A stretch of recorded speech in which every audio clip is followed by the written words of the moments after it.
इस क्लास में हम लोगों ने बात करी थी पार्टिकल नेचर ऑफ लाइट के लिए। थोड़ा सा आपको याद दिलाते कि एनर्जी ऑफ वन फोटोन को हम ई से डिनोट कर रहे थे। आई इज इक्वल टू क्या था, एच न्यू, या E is equal to H C by lambda. इसमें h था 6.62 into 10 to power minus 34 joule second. ठीक है, सी लाइट की वेलोसिटी थी। और जो हमारा यहाँ पर आंसर, ये हमको क्या करना पड़ता है, ये जब हम ई रखते थे, ई इन अगर हमको जूल निकालना रहता था तो हम क्या करते थे, 6.62 into 10 to power minus 34 into 3 into 10 to power 8 upon lambda in metre लिखते थे। लैम्डा मीटर में लिखना होता था। लेकिन जब हमने बोला कि भाई शॉर्टकट बताते हैं आपको ई इन इलेक्ट्रॉन वोल्ट, तो हमने बोला कि 12400 में आप लैम्डा इन एंगस्ट्रम से ही डिवाइड कर दीजिए। ठीक, और मैंने ये भी बोला कि E in joule is equal to E in electron volt into 1.6 into 10 to power minus 19। इतनी बात हम लोग किए हुए थे। और हमने एक और बात करी थी इसमें, हमने ये बोला था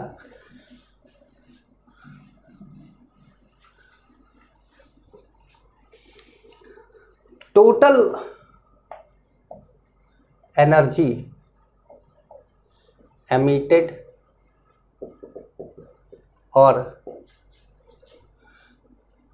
एब्जॉर्ब्ड, टोटल एनर्जी एमिटेड और एब्जॉर्ब बाय अ सब्सटेंस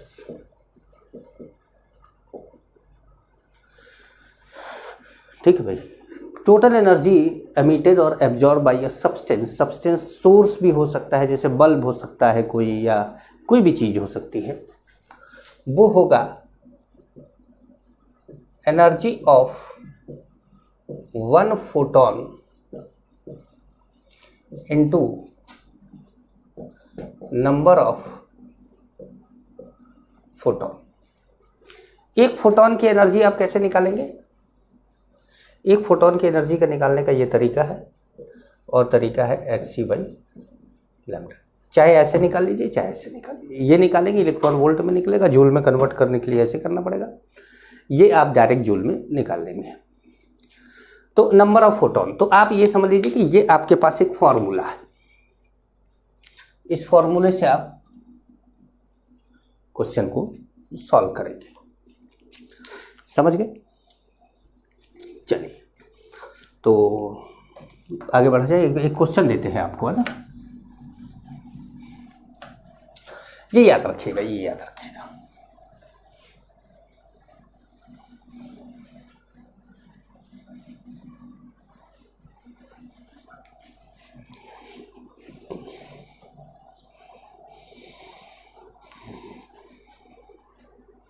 ठीक है, एक क्वेश्चन है, find number of photon emitted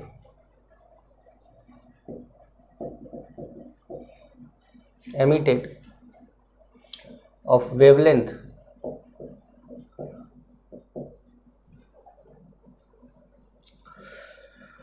400 nanometer to obtain 2 into 10 to power 5 joule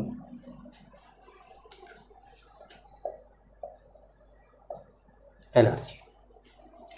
2 into 10 to power 5 joule energy.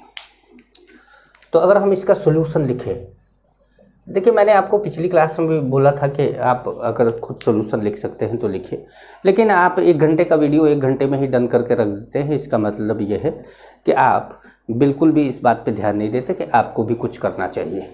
एकदम ही नकारा, नालायक, निकम्मे टाइप के लोग हैं और बस वीडियो देखना है, वीडियो देखना है, फिल्म की तरह आप लोग वीडियो देख लेते हैं। तो फिर मैं अब ये क्यों बोलूँ कि आप लोग खुद करिए।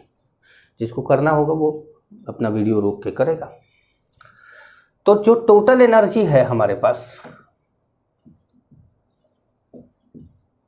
Is equal to energy of photon into N. N क्या है? Number of photon. Total energy हमें पता है कितना है, 2 × 10⁵ जूल में है। तो हमको यहाँ पर या तो एनर्जी इसका इलेक्ट्रॉन वोल्ट में निकाल के 1.6 × 10⁻⁻19 से मल्टीप्लाई करके जूल में कन्वर्ट कर लो, या तो डायरेक्ट जूल में निकालो। तो डायरेक्ट जूल में अगर आप निकालते हैं इसको तो 6.62 × 10⁻34 ये H हो गया, 3 × 10⁸ ये C हो गया, और 400 नैनोमीटर का मतलब 4 × 10⁻7 मीटर हो गया। ठीक है। अब आपने यहाँ पर n से मल्टीप्लाई कर दिया, तो यहाँ n से मल्टीप्लाई कर दिया तो क्या हुआ, n आपका क्या हो गया, नंबर ऑफ फोटोन हो गया। तो आपने इसको इधर मल्टीप्लाई किया, इधर, तो ये कितना हो गया भाई। अच्छा, टोटल अगर आप देखें तो ये ऊपर जाकर कितना हो जाएगा 15, और ये इसमें से घटेगा तो कितना हो जाएगा 19, और ये नीचे लाएंगे तो -19, और ऊपर जाएगा तो +19, तो ये हो जाएगा 19 + 5 कितना हो गया 24। तो 2 × 10⁻24 × 4 अपॉन 6.62 इंटू कितना 3 इज इक्वल टू क्या हो गया n। n की संख्या आ गई आपकी। अब अगर आप इसको मल्टीप्लाई करके और इसको निकाल लेंगे, n की वैल्यू आ जाएगी आपकी। समझ पाए? ठीक है, तो एक और क्वेश्चन करते हैं।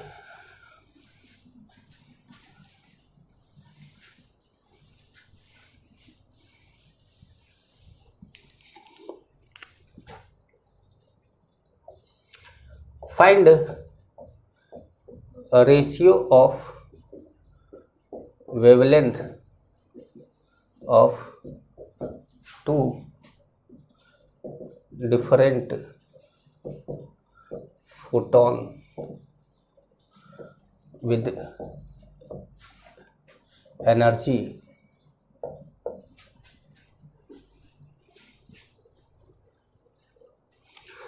(3 electron volt and 4 electron volt respectively. तो अब मान लीजिए कि हमारा सॉल्यूशन है और हम बात कर रहे हैं E1 हमारा कितना है 3 है, 3 इलेक्ट्रॉन वोल्ट, और E2 कितना है 4 इलेक्ट्रॉन वोल्ट है। ठीक है, तो E1 इज इक्वल टू क्या हो गया hc/λ1, और E2 इज इक्वल टू क्या हो गया hc/λ2। अगर आपने दोनों को डिवाइड कर दिया तो hc से hc कैंसिल हो जाएगा। E1/E2 is equal to λ2/λ1। लेकिन आपको तो क्या निकालना है, आपको निकालना है λ1/λ2। तो मतलब आपको चाहिए E2/E1।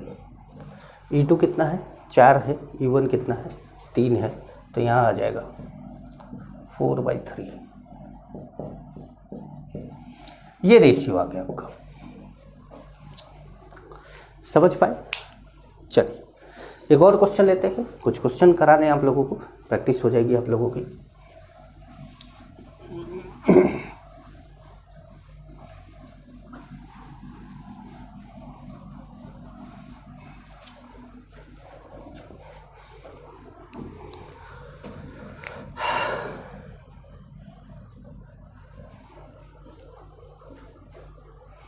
Find number of photon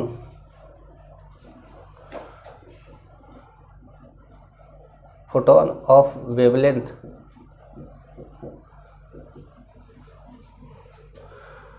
200 nanometer. Find number of photon of wavelength 200 nanometer emitted by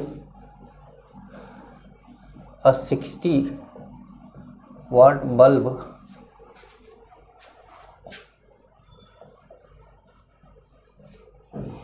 in 30 second. 30 second.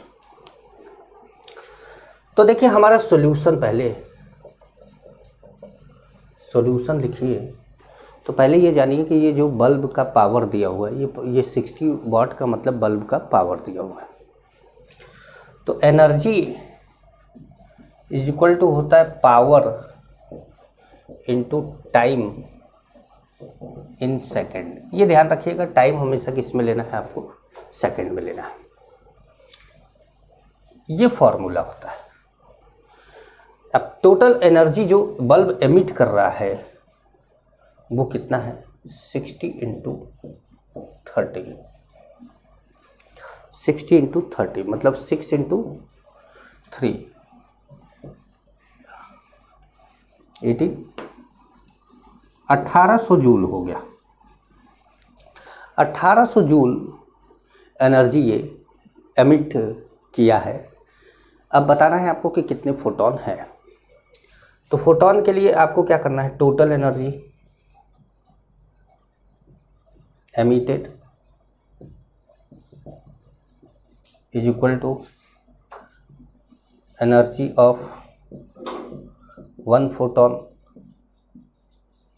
Into number of photon. इसको हम n मान लेते हैं. हमको नंबर ऑफ फोटॉन ही निकालना है. तो हमारा जो एनर्जी है वो कितना है, 1800 है. ठीक है. एनर्जी ऑफ वन फोटॉन हमको निकालना है. तो हमने क्या रहा 6.62 into 10 to power minus 34 3 into 10 to power 8 upon 200 nanometre है तो इसको लिख सकते हैं 2 into 10 to power minus 7 metre. ठीक है भाई. तो अब ये हमारा जो है ये हो गया, ऊपर गया 15, ये हो गया 19, ये माइनस 19 इधर आया, ऊपर चला गया प्लस 19 हो गया. तो हो गया 1800 10 टू पावर 19. ठीक है. इंटू कितना 2, ये 2 इधर आया क्रॉस मल्टीप्लाई हुआ, अपॉन कितना हो गया 3 इंटू 6.62. ठीक है. तो ये हमारा हो गया कितना 12 इंटू 10 टू पावर 21. भाई ये मल्टीप्लाई किया है 36 हुआ और ये 3 से डिवाइड किया कितना हो गया 12 हो गया. ये 2 जीरो हमने इसमें डाल दिया, ये कितना हो गया 21 हो गया अपॉन 6.62. अब मेरे ख्याल से 12 में आप 6.62 से डिवाइड कर लेंगे तो आपको नंबर ऑफ फोटॉन मिल जाएगा. समझ रहे हैं. एक और क्वेश्चन कराएं. ये तो आपको समझ में आ रहा है पावर वाला. तो आप पावर वाला क्वेश्चन एक और करा देते हैं ताकि आपको पावर वाला क्वेश्चन आ जाए.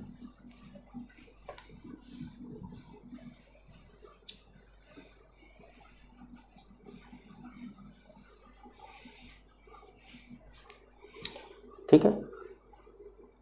चलिए question. Find number of photon of wavelength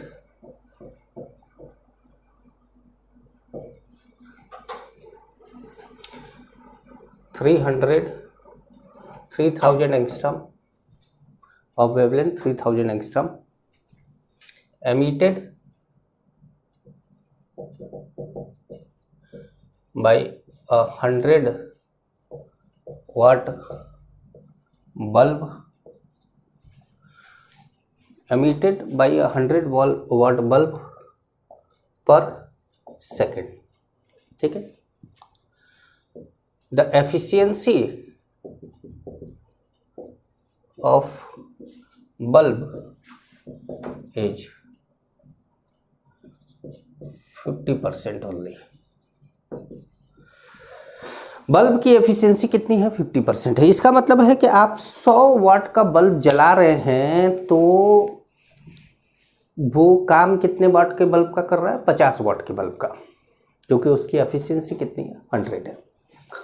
तो इसका मतलब ये हुआ कि आप लोगों को जब सॉल्यूशन लिखना होगा तो पावर लिखेंगे,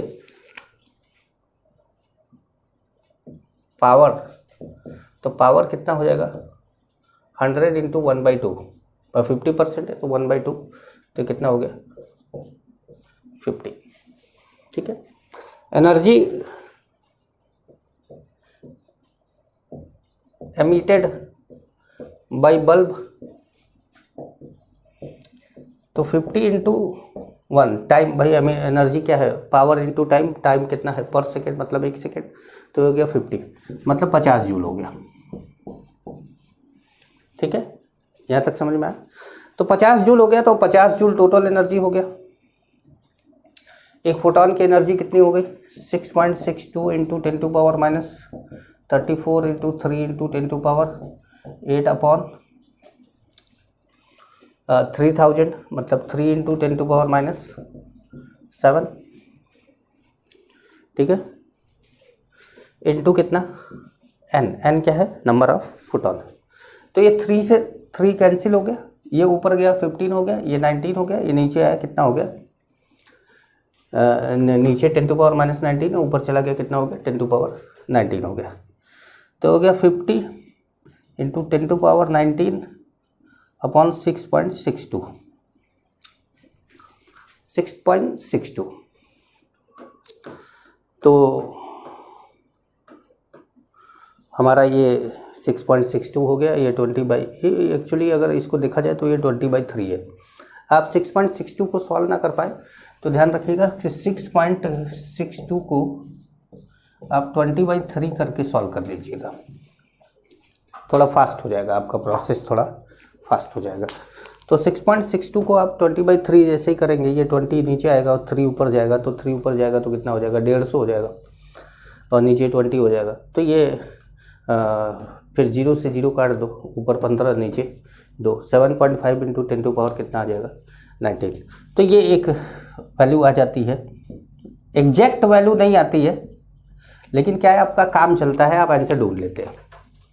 वरना क्या है कि आप इतने इस नंबर को डिवाइड करने में आपको दिक्कत होती है, और जब दिक्कत होने लगती है तो कैलकुलेशन में जब दिक्कत होने लगती है तब थोड़ा सा प्रॉब्लम क्रिएट होता है। ठीक है, तो चलिए अब थोड़ा आगे बढ़ते हैं। फोटो इलेक्ट्रिक इफेक्ट की अब बात करते हैं कि फोटो इलेक्ट्रिक इफेक्ट क्या होता है। Photo electric effect,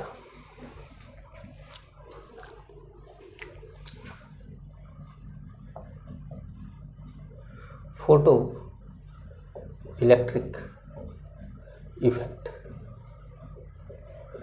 photo electric effect में क्या है कि जैसे कि आपने सोलर पैनल देखा होगा जिस पे लाइट पड़ती है और उसके बाद फिर बैटरी चार्ज होती है, वो क्या है? फोटो इलेक्ट्रिक इफेक्ट की वजह से। क्या होता है, कैसे होता है, थोड़ा समझाते हैं आपको, एक एग्जांपल लेके समझाते हैं। यहाँ पर क्या है कि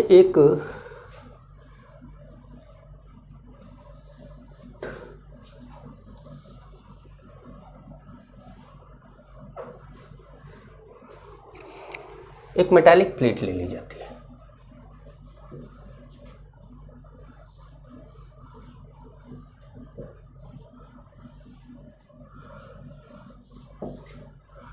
ये क्या है ना, ये मेटालिक सरफेस है। ये कौन है? ये मेटल है। इस पर क्या होता है कि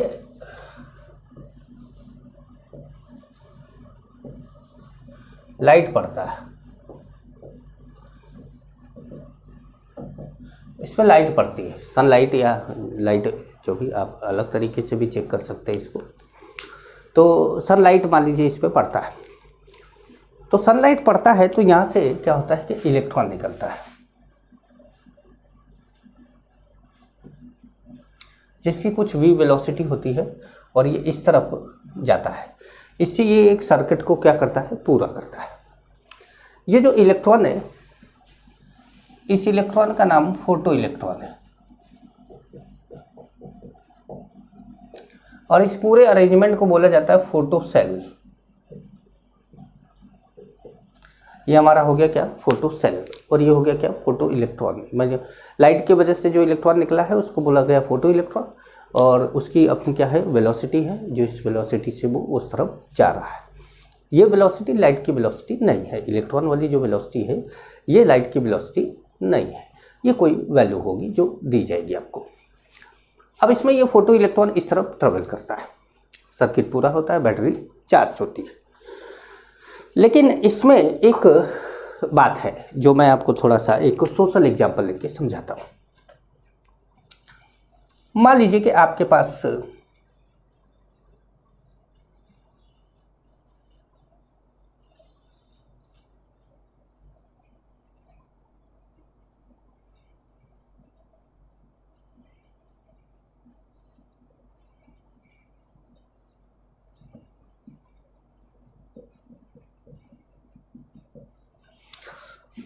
ये एक जेल है, जेल समझ रहे ना, वो कैदी वैदी लाते, अबू सलेम टाइप के आदमी यहाँ पे ले आते। यहाँ पर दो आदमी हैं,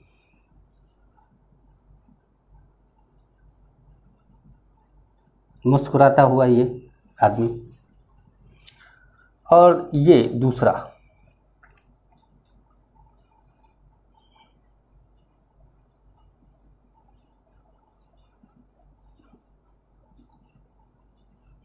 जूते पहना दिए इसको, मैंने इसको भी पहना देते हैं,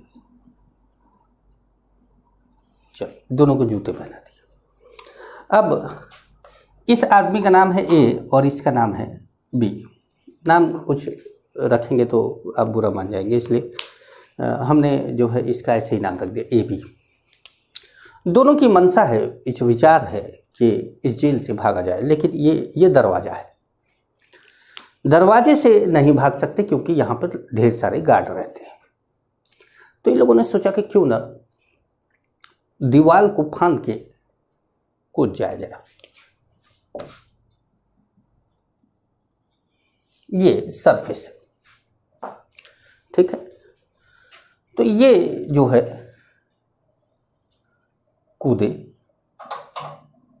ये महाशय कौन है, ये बी है, ये बी आ गए यहाँ पर, बी आ गए।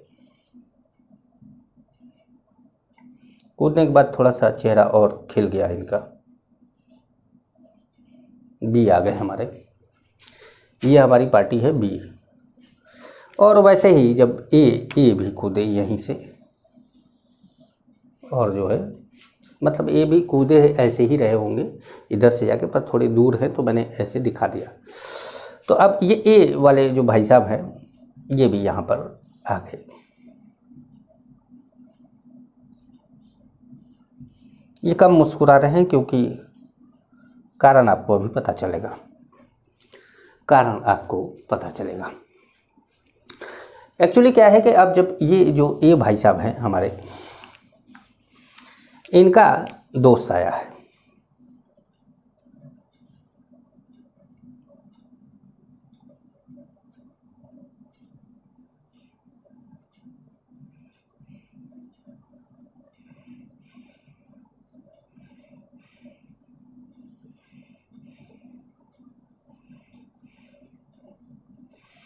पीछे कैरियर भी बना देते हैं क्योंकि बैठेगा कहाँ बेचारा, और आगे भी बना देते हैं ये ऐसे,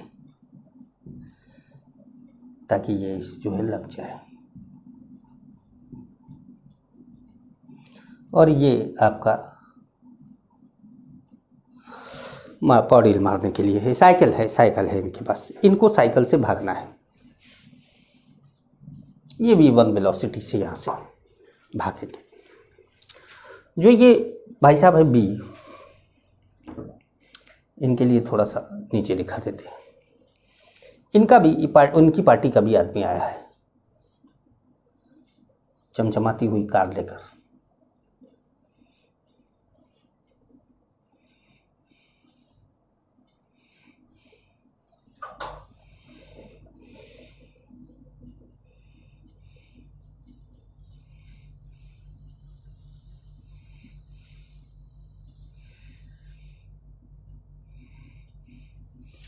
कार है भाई, मेरे ख्याल से आप नाम नहीं पहचान पाएंगे कौन सी कार है, थोड़ा अलग महंगी कार है ये। तो ये जो बी हैं इनके पास भी क्या है, अपनी वेलोसिटी है v2, दोनों यहाँ से भागे। तो आप अंदाज़ा लगा सके, सीट बना देते हैं इनका, थोड़ा सा सीट नहीं था इनके पास, हाँ बैठने के लिए सीट बना देते। कैरियर तो हम लोगों ने बना दिया था ताकि ये जो है ये भाग सके। दोस्त नहीं भी है तो साइकिल अपना लेके भाग जाएगी, ये भी कार खड़ी है, कार अपना चलाएंगे, लेके चले जाएंगे। और हम अगर देखें तो v2 ज़्यादा होगा किससे, v1 से, क्योंकि कार की स्पीड साइकिल की स्पीड से ज़्यादा आमतौर पे ज़्यादा होती है। आपको ऐसे कई लोग मरियल टाइप का साइकिल चलाते हैं तो उनसे तो तेज़ पैदल भी चल देते हैं, और कई लोग इतना धीमे कार चलाते हैं कि उनसे तेज़ साइकिल आगे बढ़ जाती है, वो अलग केस हो गया। हम लोग अभी बात मान के चलते कि v2 ज़्यादा है v1 से। तो अब देखिए इनको जेल से भागने में टोटल एनर्जी कितना लगा, ए को टोटल एनर्जी कितना लगा। तो ए को टोटल एनर्जी लगा, पहला बाहर निकलना, भाई कूदने में भी तो एनर्जी लगा ना, पहला बाहर निकलना, ठीक है, और दूसरा साइकिल से भागना। तो पहला जो बाहर निकलना है ये है work function, photo electric effect में इसको बोला जाता है वर्क फंक्शन। और भागना जो है वो v वेलोसिटी से v1 v2 जिससे भी भाग रहा है वो है काइनेटिक एनर्जी। तो दो तरह की एनर्जी लगी इनके पास, एक लगा वर्क फंक्शन, दूसरा काइनेटिक एनर्जी। बी का भी क्या लगा, work function plus kinetic energy. अब इस जेल से, इस पर्टिकुलर जेल से बाहर निकलने के लिए दोनों को एनर्जी सेम लगी, यहाँ तक पहुँचने के लिए एनर्जी सेम लगी, मतलब वर्क फंक्शन क्या था, सेम था। इसका मतलब है कि एक पर्टिकुलर मेटल में से इलेक्ट्रॉन निकालने में, इजेक्ट कराने में, भागने में नहीं, जैसे खाली बाहर निकालने में, इलेक्ट्रॉन को केवल बाहर निकाला, अभी भागा नहीं है, अंदर से खोद के बाहर निकाला आपने, वो जो बाहर निकालने में एनर्जी लगती है उसको बोलते हैं वर्क फंक्शन। जैसे इन कैदियों को जेल से बाहर निकलने में जो एनर्जी लगी उसको बोला गया वर्क फंक्शन। उसके बाद ये भागे, ये अपनी राम प्यारी लेकर भागे साइकिल, ये भी अपनी राम प्यारी लेकर भागे, दोनों की राम प्यारी अलग अलग हैं। तो ये v2 से भागे, ये v1 से भागे। इनकी वेलोसिटी ज़्यादा है, इनकी वेलोसिटी कम है, तो इनकी काइनेटिक एनर्जी ज़्यादा है, इनकी काइनेटिक एनर्जी कम है। तो अगर देखा जाए कि टोटल एनर्जी ज़्यादा किसका खर्चा हुआ, तो खर्चा बी का ज़्यादा हुआ, क्योंकि यहाँ से निकलने में तो ए और बी की बराबर एनर्जी खर्च हुई, लेकिन यहाँ से भागने में इसकी काइनेटिक एनर्जी कम थी, इसकी काइनेटिक एनर्जी ज़्यादा थी, तो इसकी एनर्जी ज़्यादा खर्च हुई, इसकी एनर्जी कम खर्च हुई। बात समझ पा रहे हैं। तो किसी भी मेटल से किसी भी इलेक्ट्रॉन को, कोई भी इलेक्ट्रॉन जब निकलता है तो उसमें दो तरह की एनर्जी होती है, मतलब निकलता नहीं है, जब इलेक्ट्रॉन निकाला जा रहा होता है तो उसको दो तरह की एनर्जी मिलती है। पहला, जैसे मान लीजिए कि इस मेटल को, इलेक्ट्रॉन को रिश्वत देके निकालना हो कि यार तुम, इलेक्ट्रॉन मान लीजिए 100 रुपया दिया जाएगा तो वो निकल लेगा वहाँ से। तो आपने बोला कि यार हम तुमको 90 रुपीज़ देते हैं, चलो, तो इलेक्ट्रॉन हिलेगा ही नहीं, 95 नहीं हिलेगा, 99 नहीं हिलेगा, 100 निकलेगा तो बाहर, लेकिन भाग नहीं पाएगा क्योंकि आपने मिनिमम अमाउंट ऑफ एनर्जी दी। अब आपने बोला 110, तो 100 से बाहर निकलेगा और 10 जूल से 10 रुपये से, पैसा अगर मान रहे तो 10 रुपये से काइनेटिक एनर्जी में चेंज हो जाएगा, 10 रुपये वो उससे भागेगा। अगर आप 200 रुपये देते हैं तो 100 से बाहर निकलेगा और 100 से भागेगा। अगर 500 रुपये देते हैं तो 100 से बाहर निकलेगा और 400 से भागेगा। तो कहने का मतलब है कि आप जो भी एनर्जी देते हैं वो दो पार्ट में डिवाइड हो रही है। पहला, वर्क फंक्शन में जो उसको बाहर निकलने के लिए चाहिए वो मिनिमम एनर्जी है, वो एक पर्टिकुलर मेटल के लिए कांस्टेंट होता है। जैसे आपने सीजियम ले लिया यहाँ पर, तो सीजियम का वर्क फंक्शन फिक्स होगा, चाहे जो भी इलेक्ट्रॉन उसमें से निकले वर्क फंक्शन उतना ही लगेगा। हाँ, अब जितनी भी लाइट आप दे रहे हैं, लाइट अल्ट्रा वायलेट रे दे रहे हैं कि एक्स रे दे रहे हैं कि गामा रे दे रहे हैं, तो सबकी एनर्जी अलग अलग है। तो जब सबकी एनर्जी अलग अलग है तो आपने इलेक्ट्रॉन तो निकाल दिया। अब अलग अलग एनर्जी की लाइट थी तो इलेक्ट्रॉन निकालने में तो उतनी एनर्जी लगी, लेकिन काइनेटिक एनर्जी हर इलेक्ट्रॉन की अलग अलग हो गई। मेरी बात समझ पा रहे हैं? कुछ तो समझे होगे कि इतनी कहानी वानी सुनाई है। इसको बना लेना कार वार कॉपी में, ये बना लोगे ना तो सब समझने में बड़ा मज़ा आएगा। जब भी ये लिखोगे तो तुमको चेहरा याद आएगा, अच्छा सर ने ऐसे समझाया था इसको। ठीक है, तो मैंने कुछ बातें आपको यहाँ पे बताई हैं। अब मैं आपको एक एक करके कुछ चीज़ें लिखवाता हूँ। तो अब मैं आपको थोड़ा सा बताता हूँ, ये जे लेवल मिटा देते हैं। ठीक है, इसको भी मिटा दें, आप लोग जान तो गए। अच्छा एक बात आप ध्यान में रखिएगा, ये जो लाइट है ये कौन है? ये फोटोन है। अगर इलेक्ट्रॉन निकलता है तो एक फोटोन से एक ही इलेक्ट्रॉन निकलेगा। ऐसा नहीं कि एक फोटोन के पास ज़्यादा एनर्जी है तो बोलो कि थोड़ा सा तुम भी ले लो, उस अगले वाले इलेक्ट्रॉन को निकालने में मदद हो जाएगी। नहीं, एक फोटोन के पास चाहे जितनी एनर्जी हो, वर्क फंक्शन के बाद जो भी एनर्जी बचेगी सब काइनेटिक एनर्जी में चेंज हो जाएगा। तो एक फोटोन एक ही इलेक्ट्रॉन निकाल सकता है, हो सकता है ना भी निकाल पाए। फोटोन की एनर्जी इतनी कम हो कि वर्क फंक्शन जितना बाहर निकलने के लिए एनर्जी चाहिए उतना भी ना हो, तो फिर वर्क फंक्शन की को ही नहीं पूरा कर पा रहा है तो बाहर कैसे निकलेगा? तो हो सकता है ना भी निकले, और अगर निकलेगा भी तो केवल एक फोटोन से एक निकलेगा। तो अब जैसे फोटो इलेक्ट्रिक इफेक्ट क्या है, अब मान लीजिए कि आपको डेफिनेशन लिखना हो, भाई किताबी चीज़ें हैं तो डेफिनेशन तो लिखना ही पड़ेगा। तो फोटो इलेक्ट्रिक इफेक्ट में आप लिखेंगे emission of electron from metallic surface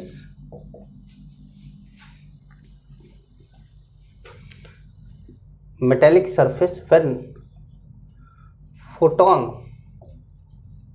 fall on metal, then the phenomenon is known as photoelectric effect।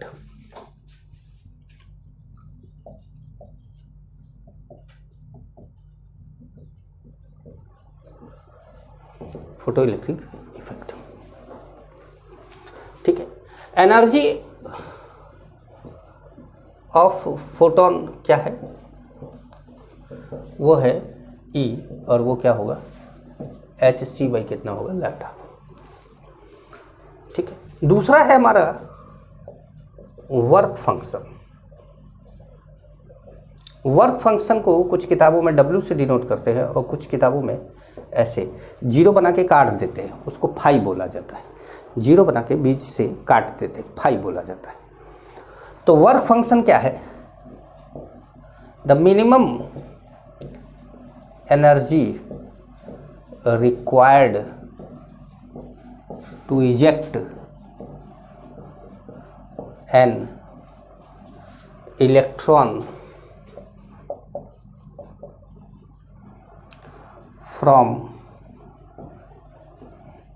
Metallic surface. अब जो वर्क फंक्शन है हम W मान लें, मान लीजिए हम दोनों में से एक W मान ले रहे हैं, तो W इज इक्वल टू क्या है? hc अपॉन लैम्डा नॉट है। अब हमने लैम्डा नॉट क्यों लिख दिया? क्योंकि लैम्डा ही लिख देंगे तो अब कन्फ्यूजन हो जाएगा आपको, तो इसलिए क्या लिख दिया? लैम्डा नॉट, या W is equal to h nu naught लिख दीजिए। यहाँ पर आप इसको h न्यू कर सकते हैं। तो W क्या हो गया? आपका वर्क फंक्शन हो गया। ठीक है, वर्क फंक्शन हो गया। अब जो वर्क फंक्शन के बाद कुछ चीज़ें यहाँ पर आई, एक लैम्डा नॉट आया और एक क्या हो गया? न्यू नॉट आया। तो ये क्या है, इसके बारे में भी बात कर लें।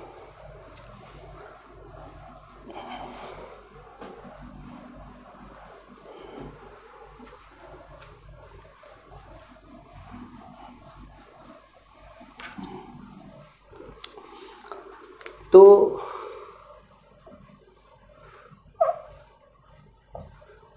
थ्रेशोल्ड वेवलेंथ ये लैम्डा नॉट हो गया। थ्रेशोल्ड वेवलेंथ क्या हो गया, लैम्डा नॉट। तो वर्क फंक्शन में आपने क्या लिखा है, वर्क फंक्शन में लिखा है मिनिमम एनर्जी, और जो लैम्डा नॉट है वो W के इनवर्सली प्रोपोर्शनल है, तो इसको बोलेंगे मैक्सिमम वेवलेंथ। द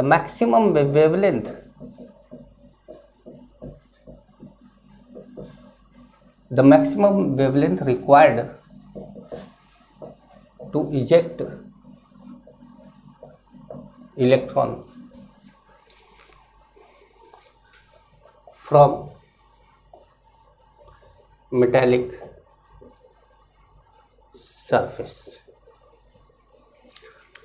ठीक है। और एक होता है थ्रेशोल्ड फ्रीक्वेंसी।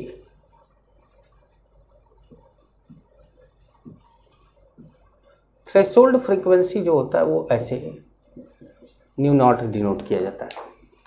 ये क्या है, अब जैसे ये वर्क फंक्शन क्या था, एच न्यू नॉट था, तो न्यू नॉट क्या है, डायरेक्टली प्रोपोर्शनल है, तो जब वर्क फंक्शन मिनिमम एनर्जी है तो ये क्या होगा, मिनिमम फ्रीक्वेंसी होगा। तो इसमें बोलेंगे the minimum frequency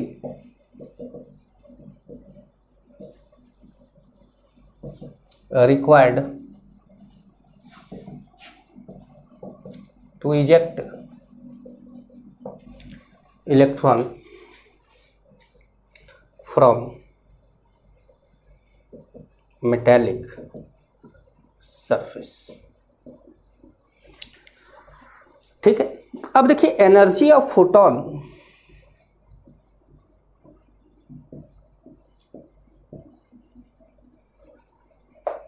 is equal to क्या है, work function plus kinetic energy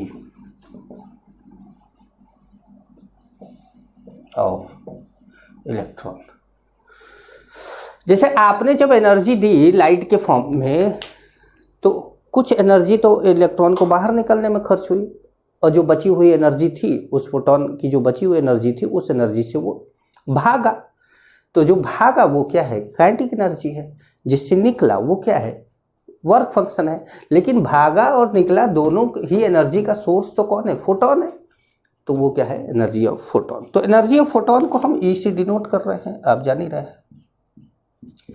work function को हम W से डिनोट कर रहे हैं, तो ये हो गया काइनेटिक एनर्जी। समझ पाए, ये हो गया काइनेटिक एनर्जी। तो जो हमारा काइनेटिक एनर्जी है,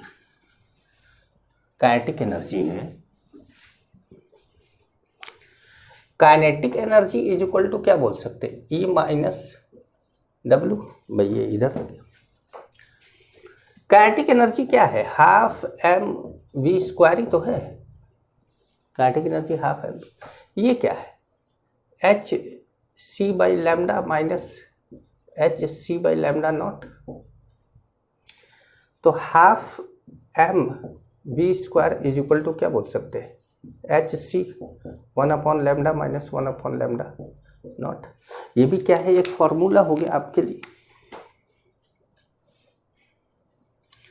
आप ऐसे भी लिख सकते हैं इसको कि half mv² is equal to h nu minus h nu naught, या लिख सकते हैं इसको h nu minus nu not.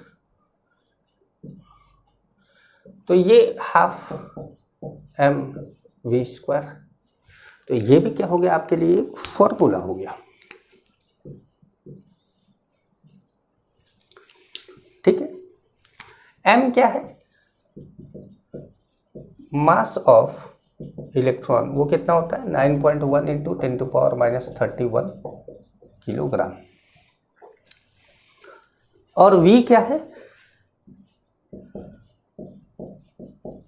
Velocity of electron. भाई वेलोसिटी ऑफ इलेक्ट्रॉन तो फिक्स नहीं होगा, वो तो जितनी एनर्जी बची रहेगी उसके हिसाब से ज़्यादा कम हो जाएगा। तो वेलोसिटी ऑफ इलेक्ट्रॉन अलग होगा।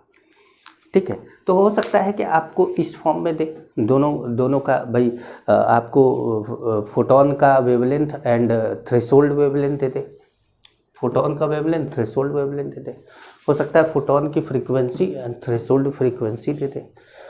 आपसे वेलोसिटी पूछ दे तो आपको कुछ भी, या काइनेटिक एनर्जी डायरेक्ट पूछ ले तो आपको काइनेटिक एनर्जी डायरेक्ट पूछ ले तो आप सीधे इसको क्या बोल देंगे, काइनेटिक एनर्जी बोल देंगे, सीधे काइनेटिक एनर्जी में सॉल्व कर देंगे। समझ गए? तो हम थोड़ा सा अब आगे बढ़ते हैं।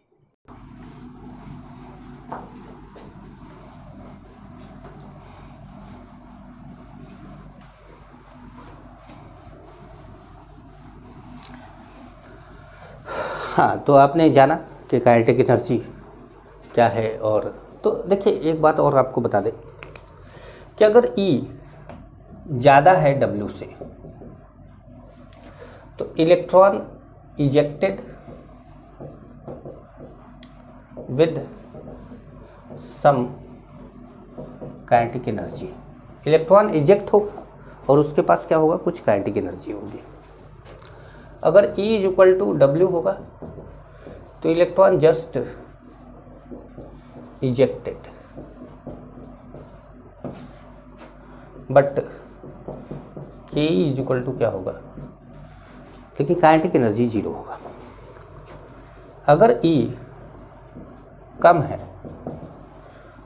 तो आप बोलेंगे no photo electric effect,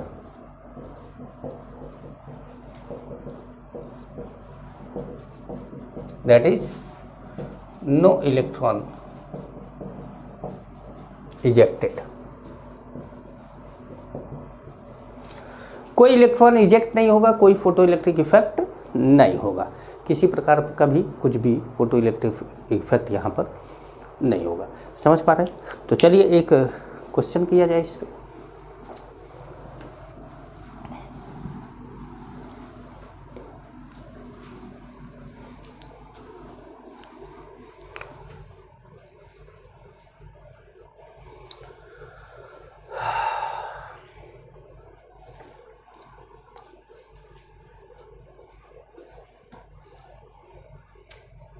If wavelength of photon and threshold wavelength are 2000 angstrom and 4000 angstrom respectively, then find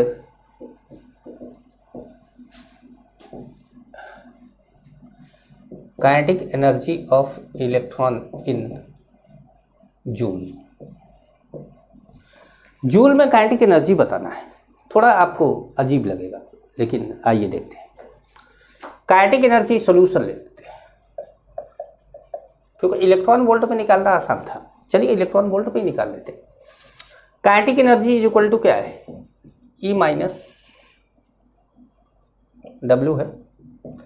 अब E क्या है, E है 12400 अपॉन 2000 माइनस 12400 अपॉन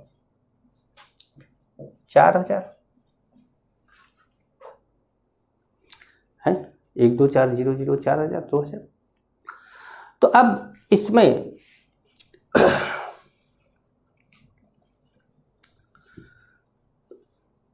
इससे डिवाइड कर दिया जाए, इससे डिवाइड कर दिया जाए, जो जो आए उससे आंसर निकाल दिया जाए। तो देखिए चलिए, तो ये 3 जीरो यहाँ पर आ गया, तो ये हो गया 12.4 अपॉन 2 माइनस 12.4 अपॉन 4। ठीक है, तो ये कितना हो गया 6.2 माइनस 3.1, कितना आ गया 3.1 इलेक्ट्रॉन वोल्ट। अब हम जानते हैं कि 3.1 में अगर हम 1.6 इंटू 10⁻⁻19 से मल्टीप्लाई कर दे तो ये जूल में कन्वर्ट हो जाएगा। 16 का टेबल आता है, 16 बन जा 16, 16 3 जा 48, 48 प्लस 16 बन जा 16, 48 प्लस 1 कितना 49 भाई 1 2 ये कर लो ऐसे 10⁻⁻19 जूल। इतनी एनर्जी का फोटोन होगा तो क्या करेगा, मतलब इतनी काइनेटिक एनर्जी रिलीज हो, इतनी काइनेटिक एनर्जी से वो इलेक्ट्रॉन आगे बढ़ेगा। समझ पाए, एक इलेक्ट्रॉन, सिंगल इलेक्ट्रॉन की बात हो रही है, ठीक है, ध्यान रखेंगे आप। अच्छा एक बात और, कभी आपको मान लीजिए कि इलेक्ट्रॉन वोल्ट, 1 इलेक्ट्रॉन वोल्ट पर एटम दिया हो, पर एटम या पर इलेक्ट्रॉन ऐसे दिया हो,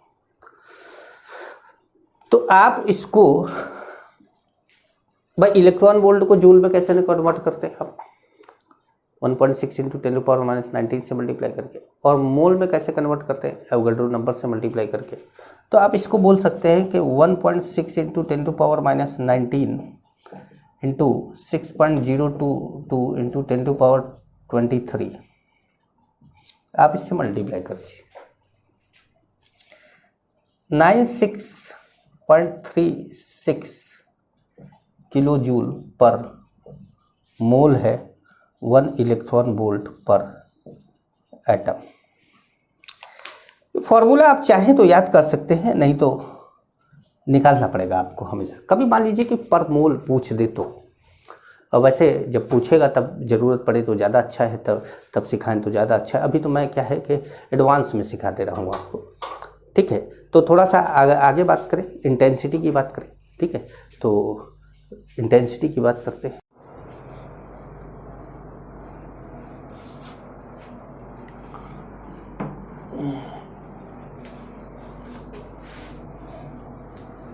अब एक और क्वेश्चन लेते हैं, उसके बाद आपको इंटेंसिटी के बारे में बताते हैं। क्वेश्चन लिखिएगा कि अ photon with frequency fall on a metal surface,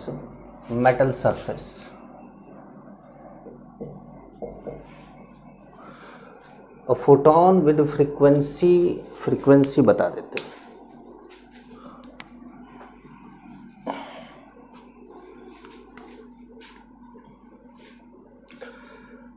four into 10⁻15 hertz fall on metal surface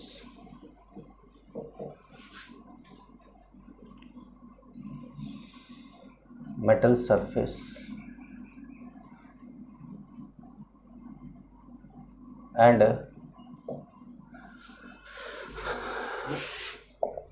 the threshold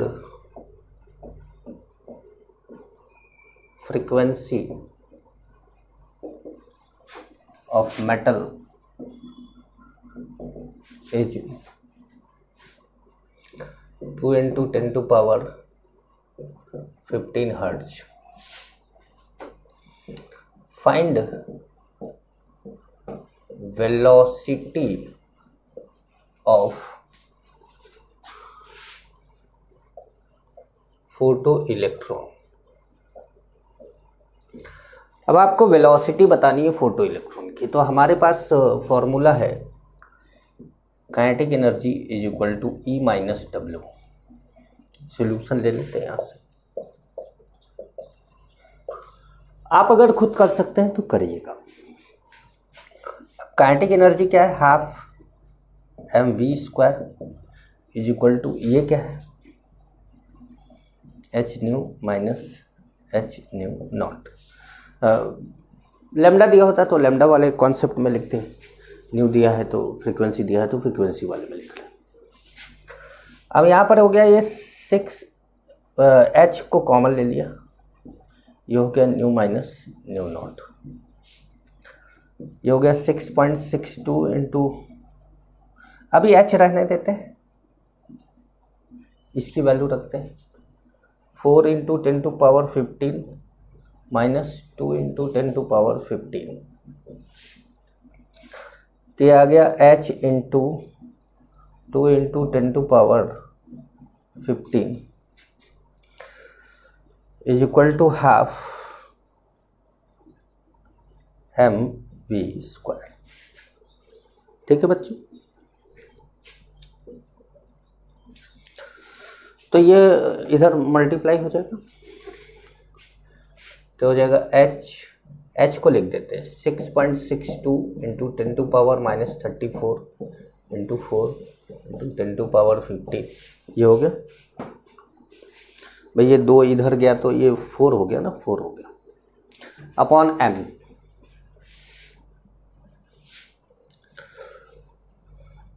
nine 9.1 into 10 to power minus 31, 9.1 into 10 to power minus 31।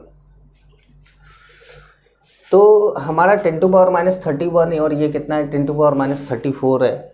दोनों को अगर किया जाए तो ये कितना बचेगा, 10 टू पावर माइनस 3 और यहाँ से क्या हो जाएगा 10 टू पावर माइनस 12। तो ये v² हमारा जो है वो हो जाएगा 6.62 into 4 into 10 to power 12 upon 9.1। ये आ रहा है, यहाँ तक समझ में आया आपको। अब v इज इक्वल टू, पहले तो v² निकाल लिया जाए, v² निकाल लिया जाए 4 से। अगर हम इसको मान लें कि ये 20/3 है और ये कितना है, ये 9 है, तो हमारा क्वेश्चन जल्दी सॉल्व हो जाएगा। अब वैसे आप चाहे तो पूरा मल्टीप्लाई कर सकते हैं। 6.62 इंटू कितना 4 कितना हो गया 8,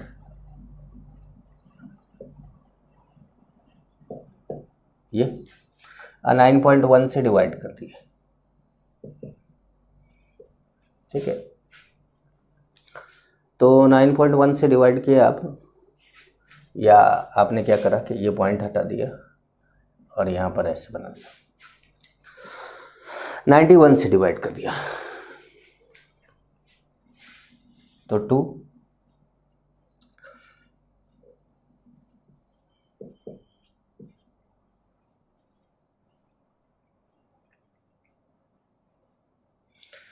च 16 में से 8 गया 8, 82 आ गया 0.89। तो ये नियर अबाउट 2.9 आएगा इंटू 10 टू पावर 12। ये v² हो गया। तो v की वैल्यू कितनी हो जाएगी, रूट 2.9 इंटू 10 टू पावर कितना 6। भाई 10 टू पावर 12 का रूट लेंगे तो 10 टू पावर 6 आएगा। 2.9 का रूट ले लेंगे हम, तो हमारा जो भी वैल्यू है वो आ जाएगा मीटर पर सेकेंड। समझ गए। तो ये भी थोड़ा सा एक क्वेश्चन है, मतलब थोड़ा ये कैलकुलेशन इसके अंदर ज़्यादा हो जाता है, डिफ़िकल्ट हो जाता है। अब जो काइनेटिक एनर्जी है, अब आपको बोले कि काइनेटिक एनर्जी निकालिए, और या आपको बोलते हैं मैक्सिमम काइनेटिक एनर्जी निकालिए, तो दोनों एक ही बात है। काइनेटिक एनर्जी जो है वो क्या है, काइनेटिक एनर्जी मैक्सिमम है। काइनेटिक एनर्जी मैक्सिमम है। क्यों? क्योंकि मान के चलते हैं कि इलेक्ट्रॉन जो है वो हमेशा मेटेलिक सरफेस से निकलता है, अंदर से नहीं निकलता। अगर निकलता भी होगा अंदर से तो हम ये मान के चलते हैं कि अंदर से नहीं निकल रहा है, क्योंकि अगर कोई इलेक्ट्रॉन ज़्यादा डीप में से निकल रहा है तो उसको निकलने में ज़्यादा टाइम लगेगा, तब वर्क फंक्शन ही बदल जाएगा। हम क्या मान रहे हैं, वर्क फंक्शन कांस्टेंट है। तो जब वर्क फंक्शन कांस्टेंट है तो काइनेटिक एनर्जी क्या होगी, मैक्सिमम होगी। मतलब वर्क फंक्शन, भाई वर्क फंक्शन को जब हम बोल रहे हैं कि वो मिनिमम एनर्जी है, तो इसका मतलब है कि बची हुई जो एनर्जी है वो मैक्सिमम एनर्जी होगी। तो हमेशा ध्यान रखिएगा कि अगर काइनेटिक एनर्जी मैक्सिमम पूछ ले तो काइनेटिक एनर्जी मैक्सिमम कुछ है नहीं, वही काइनेटिक एनर्जी है जो आपको बताया गया। ठीक है। हाँ, अगर आपसे कभी बोले कि काइनेटिक एनर्जी मिनिमम क्या है, तो बोल दो 0। मिनिमम काइनेटिक एनर्जी क्या है, तो बोल दो 0। वो 0 इसलिए क्योंकि भैया इतना अंदर से निकाले कि वो निकल ही नहीं पाया, काइनेटिक एनर्जी 0 हो गया। एक बात ये हो गई। अब देखिए काइनेटिक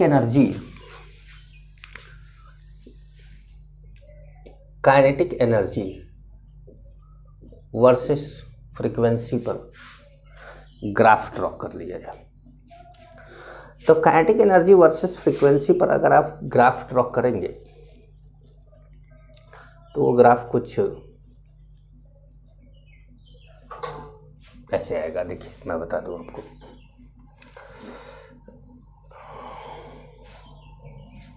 ये है काइनेटिक एनर्जी और ये है फ्रीक्वेंसी, ठीक है। जब आप ग्राफ ड्रॉ करेंगे तो ये ग्राफ आएगा ऐसे, मतलब यहाँ पर जो वैल्यू होगी वो क्या होगी, न्यू नॉट। जब तक न्यू नॉट तक नहीं पहुँचेगा, जब तक थ्रेशोल्ड फ्रीक्वेंसी तक नहीं पहुँचेगा, तब तक तो काइनेटिक एनर्जी स्टार्ट ही नहीं होगी। जैसे ही ये फ्रीक्वेंसी न्यू नॉट पहुँच जाएगी, इससे ज़रा सा आगे बढ़ी तो काइनेटिक एनर्जी इतना हो जाएगा, क्योंकि फ्रीक्वेंसी ज़्यादा है। इससे थोड़ा और आगे बढ़ी तो काइनेटिक एनर्जी और बढ़ेगा, इससे थोड़ा और आगे बढ़ी तो काइनेटिक एनर्जी और बढ़ेगा। लेकिन यहाँ पर इतनी फ्रीक्वेंसी, जब तक जैसे ये फ्रीक्वेंसी आप बढ़ाते गए, लेकिन इलेक्ट्रॉन निकल ही नहीं रहा। जब आपने थ्रेशोल्ड फ्रीक्वेंसी दी तो इलेक्ट्रॉन निकला, जब आपने थ्रेशोल्ड फ्रीक्वेंसी से ज़्यादा दी तो इलेक्ट्रॉन निकला भी और किसी काइनेटिक एनर्जी से चला भी। तो ये ध्यान रखिएगा कि ये ग्राफ बनता है। कैसे आता है ये graph, kinetic energy is equal to H nu minus H nu not. तो ये अगर आप बोल सकते हैं y is equal to M X minus C, ये ग्राफ है, ठीक है। तो अब अगर आपको कोई बोले कि ये स्लोप क्या बता रहा है, तो देखिए ये जो स्लोप है वो कौन है, h है। तो यहाँ पर जो थीटा है, टेन थीटा, वो कौन है, h। थीटा कौन है, h है।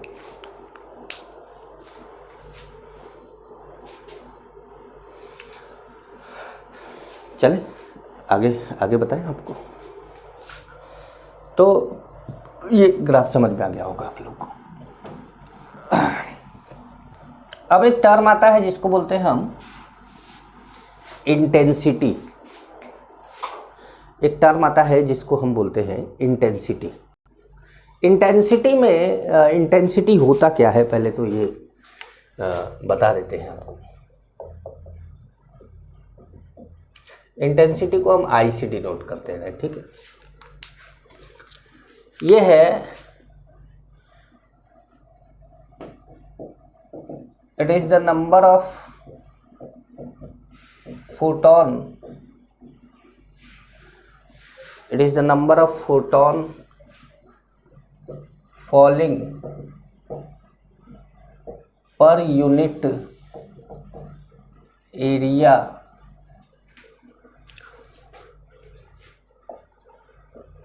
Per unit time, per unit area per unit time. जैसे मान लीजिए कि ये एक एरिया है और एक ये एरिया, एक फोटोन पड़ा ये तो एक इलेक्ट्रॉन निकला, एक और फोटोन पड़ा तो एक और इलेक्ट्रॉन निकला। हाँ, हम ये मान के चल रहे हैं कि फोटोन इलेक्ट्रॉन जो है वो निकालने में कैपेबल है। एक और फोटोन पड़ा, एक और फोटोन पड़ा, तो आपने देखा कि इस दोनों का एरिया सेम बनाया है। इस पर्टिकुलर एरिया में 1 2 3 4 5 6 7 8 9 10 11 फोटोन पड़े, 11 इलेक्ट्रॉन निकले।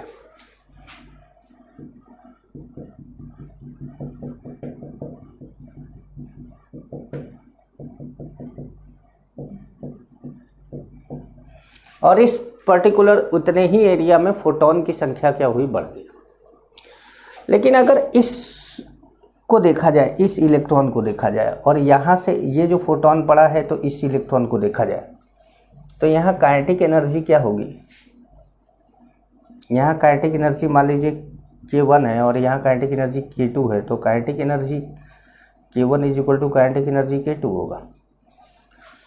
कहने का मतलब है कि यहाँ पर इलेक्ट्रॉन ज़्यादा निकले हैं और यहाँ पर इलेक्ट्रॉन कम निकले हैं, लेकिन दोनों में से अगर एक एक इलेक्ट्रॉन निकाला जाए और सेम फोटोन पड़ा है, सेम फोटोन यहाँ पे कम पड़ा है, यहाँ पे ज़्यादा पड़ा है, तो आप जानते हैं कि एक फोटोन से एक इलेक्ट्रॉन निकलता है। तो यहाँ 11 फोटॉन पड़े थे तो यहाँ 11 इलेक्ट्रॉन निकलेंगे। यहाँ मान लो अगर 50 फोटॉन पड़े थे तो यहाँ से 50 इलेक्ट्रॉन निकलेगा। लेकिन इस 50 इलेक्ट्रॉन में से जो एक इलेक्ट्रॉन आप ऑब्जर्वेशन में ले रहे हैं उसकी वेलोसिटी तो सेम होगी, और यहाँ पर भी उसकी वेलोसिटी क्या होगी, सेम होगी। तो कहने का मतलब है कि इंटेंसिटी पर काइनेटिक एनर्जी डिपेंड नहीं करता। लेकिन इलेक्ट्रॉन अगर ज़्यादा निकलेगा तो करंट ज़्यादा फ्लो होगा। इलेक्ट्रॉन अगर ज़्यादा निकलेगा तो करंट क्या होगा, ज़्यादा फ्लो होगा। इलेक्ट्रॉन कम निकलेगा तो करंट कम फ्लो होगा। हाँ, एक पर्टिकुलर इलेक्ट्रॉन दोनों में सेम रहेगा, उस पर्टिकुलर इलेक्ट्रॉन की काइनेटिक एनर्जी दोनों में सेम रहेगी। लेकिन जैसे जैसे आप इंटेंसिटी बढ़ाते जाएंगे, काइनेटिक एनर्जी हर इलेक्ट्रॉन की तो सेम रहेगी, लेकिन नंबर ऑफ इलेक्ट्रॉन ही बढ़ जाएंगे। जब नंबर ऑफ इलेक्ट्रॉन बढ़ जाएंगे तो इलेक्ट्रॉन जब जिस तरफ जाते हैं उसके अपोजिट करंट फ्लो होता है। तो जब इलेक्ट्रॉन बढ़ जाएंगे तो करंट क्या होगा, बढ़ जाएगा। तो यहाँ पर हम ये जैसे बात करें कि intensity and kinetic energy of electron, तो kinetic energy of electron fix रहेगा। इंटेंसिटी आप बढ़ाते जाइए, काइनेटिक एनर्जी ऑफ इलेक्ट्रॉन क्या रहेगा, फिक्स रहेगा। काइनेटिक एनर्जी ऑफ इलेक्ट्रॉन क्या हो जाएगा, फिक्स हो जाएगा। लेकिन जब अगर आप इंटेंसिटी बढ़ाएं अब करंट बोल दे, या उल्टा कर दिया ना,